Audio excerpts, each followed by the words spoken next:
एक छुपी हुई दुनिया थी जिसका नाम था ग्लिटर मीडो। यहाँ हर फूल चमकता था, हर दरख्त रोशनी से भरा होता था और हवा में छोटी छोटी रोशनियां तैरती रहती थीं।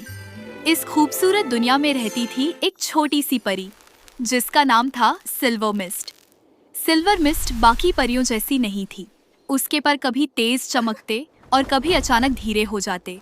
जब बाकी परियां आसानी से उड़ती थीं, सिल्वर मिस्ट कोशिश करती, लेकिन हर दफा उसकी उड़ान टूट जाती।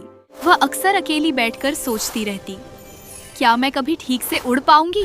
फिर एक दिन कुछ अजीब हुआ। आसमान की रंगत धीरे धीरे बदलने लगी और चमकती हुई रोशनियां कम होती गई।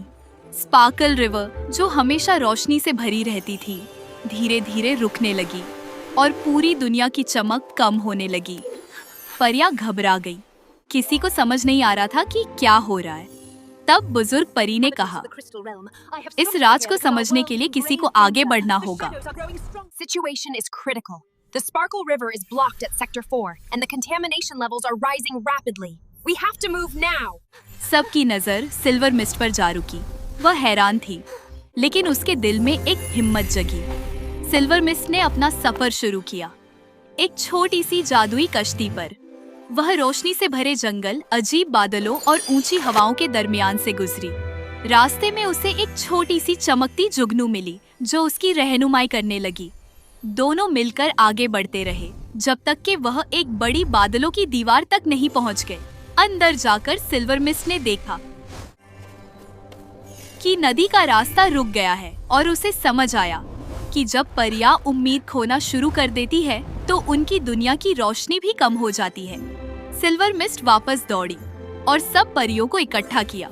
उसने उन्हें याद दिलाया कि उनकी ताकत उनकी रोशनी और एक दूसरे पर यकीन में है। धीरे धीरे परियां एक दूसरे के पास आने लगी। उनकी रोशनी फिर से चमकने लगी। अचानक एक नरम सी रोशनी पूरी दुनिया में फैल गई। स्पार्कल रिवर दोबारा बहने लगी। फूल फिर से खिल उठे और आसमान फिर से रोशन हो गया। और सिल्वर मिस्ट, उसके पर अब पहले से ज्यादा खूबसूरत और मजबूत चमक रहे थे।